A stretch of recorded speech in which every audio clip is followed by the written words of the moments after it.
Hey, what is going on, guys? In this video today, we're going to be going over some common gameplay mistakes that even really good Fortnite players are prone to making. I think this video will specifically be helpful to players who see themselves as above average Fortnite players, yet are kinda struggling to make the jump to an even higher skill level. I think these tips may help you eliminate certain aspects of your game that are holding you back, more or less. But even if that doesn't really describe you specifically as a player, these tips can definitely still be helpful to players of really any skill level in Fortnite. So without further ado, let's get right into it. Alright guys, so the first thing I want to talk about in this video today is editing in Fortnite, because I noticed that editing is a part of Fortnite that a lot of even really good players kind of struggle with from time to time. The first and most obvious mistake that a ton of average, good, and even great players make when it comes to editing, and even building at times, is being way too predictable. And I think there's two main reasons for this. First off, at least on console, editing is almost like an entirely new feature in the game.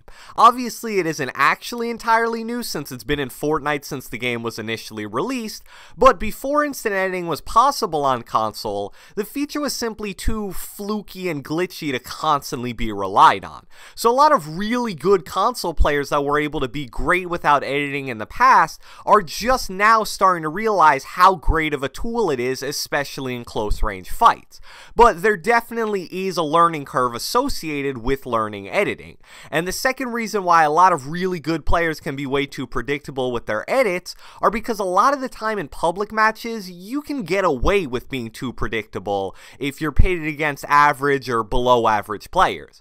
But trust me, as more and more people start to practice and master editing on console specifically, you will be constantly punished by good players for being too predictable. Let me try to give you a specific example of exactly what I'm talking about here.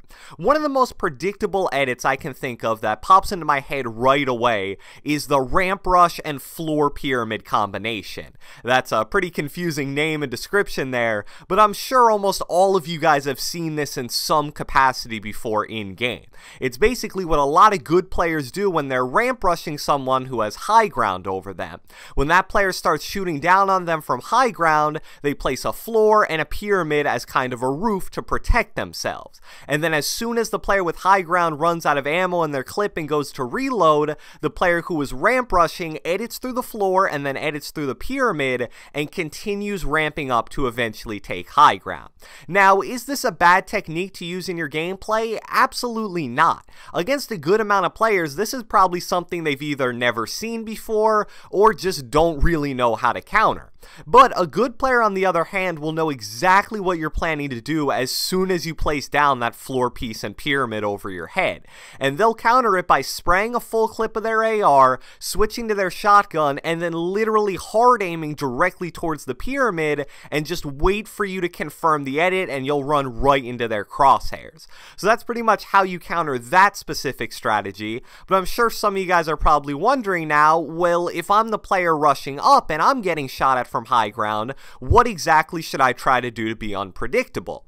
Here's a nice little counter strategy that I actually saw being used by a player during the TwitchCon Fall Skirmish tournament. You still place your floor piece and pyramid over your head to protect yourself, but this time instead of editing up towards your opponent once they go to reload, you basically just change direction with your ramp rush and then begin doing 90s as a way to protect yourself while going for high ground on the way up. A little difficult to explain that with just words, but that obviously is just one example of many things you could possibly do in that scenario. And also, that's just one example of a lot of super predictable building and editing techniques that players commonly use. If you can learn to identify and counter them, that's a huge positive for your gameplay going forward. And the takeaway here should be, if you know you're dealing with a good player, try to be as unpredictable with your editing and even your building as much as possible. Still speaking about edits here, another aspect of editing that even really good players don't pay enough attention to is structure ownership in a lot of situations. And structure ownership basically refers to whether certain building pieces that you're surrounded by were built by you or built by an enemy. I was just talking about TwitchCon and the Fall Skirmish, and structure ownership is something you'll hear the commentators talk about and emphasize in the middle of fights all the time during these tournaments. And when it comes to regular Fortnite, Fortnite, I can't tell you how many times I've seen even really good players just totally disregard the fact that they're hiding in, or just in general are surrounded by, enemy-built building pieces, and literally they just choose to do nothing about it. When you do that, you're basically leaving yourself totally exposed if you run into a really aware and smart Fortnite player. Because if that player recognizes that you're healing up or hiding in a structure that they have at least partial ownership of, it's basically a GG for you. You see, a bad or just unaware player would probably just spray at the structure even if they own it, and that would give the healing player a solid chance to react and likely escape. A good player, on the other hand, would end your life in about 2 seconds by simply editing a window or the top row of a wall and pump shotgunning you in the head as you're drinking your chug jug, big shield, or just in general trying to hide. So seriously, pay attention for this next time you watch any kind of competitive Fortnite event. Pro players will always replace any enemy structures around or even near them with their own structures. And even though the average Fortnite lobby definitely isn't the same as a fall skirmish lobby by any stretch of the imagination, that's still something you want to get in the habit of doing, because other good players will certainly take advantage if you don't. Next thing I want to cover in this video is a mistake that I personally believe is the biggest flaw in my own gameplay, and that is being over-aggressive to a point of even borderline stupidity at times. I think this can all be tracked back to probably the most common piece of advice people give for improvement in Fortnite. Immediately push every single player and fight you see, no matter if it's a smart fight to take or a stupid fight to take. And when you're only caring about improvement, that legitimately is some pretty good advice, because when you're a somewhat new Fortnite player, pushing every fight possible helps you learn how to play and succeed in a variety of different situations. However, you want to make sure that once you have a solid understanding of the game, you don't turn immediately pushing even stupid fights into a habit. That definitely doesn't mean don't play aggressively. No, that's a whole nother thing. You look at console players, for example, like Nick and Aiden, and they're basically known as one of the most exciting duos in all of Fortnite, basically because they play so aggressively. But what a lot of people don't realize is, for as aggressive as they are, every little move they make is super well planned and super calculated. It may seem like they're just pushing a player just to experience the thrill of battle or whatever, but trust me, that isn't the case. Every single fight that they push is a fight where they know they have some sort of an advantage. The way those guys play is pretty much the epitome of the smart way to play aggressively, and that's why they're so successful on even the highest competitive level.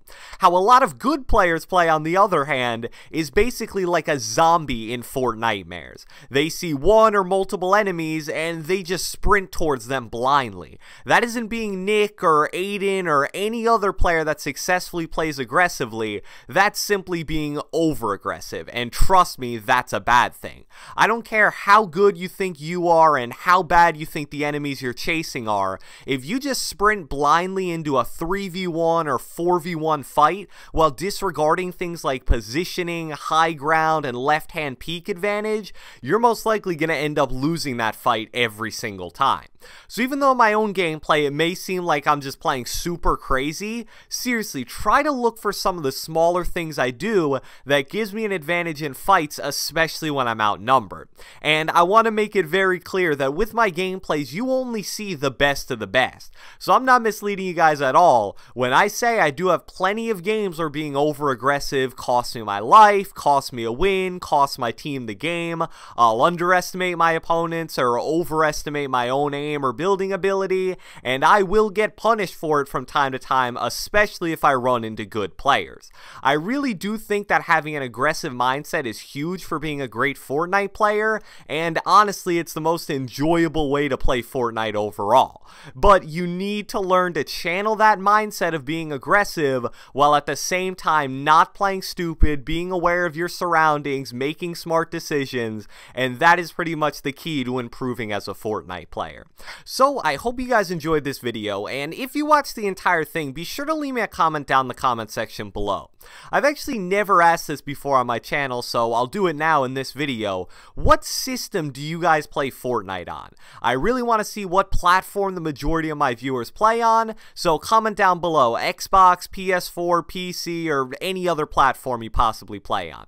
Be sure to leave a like, leave a comment, subscribe, turn on post notifications, do whatever the heck you want, and I will catch you guys next time.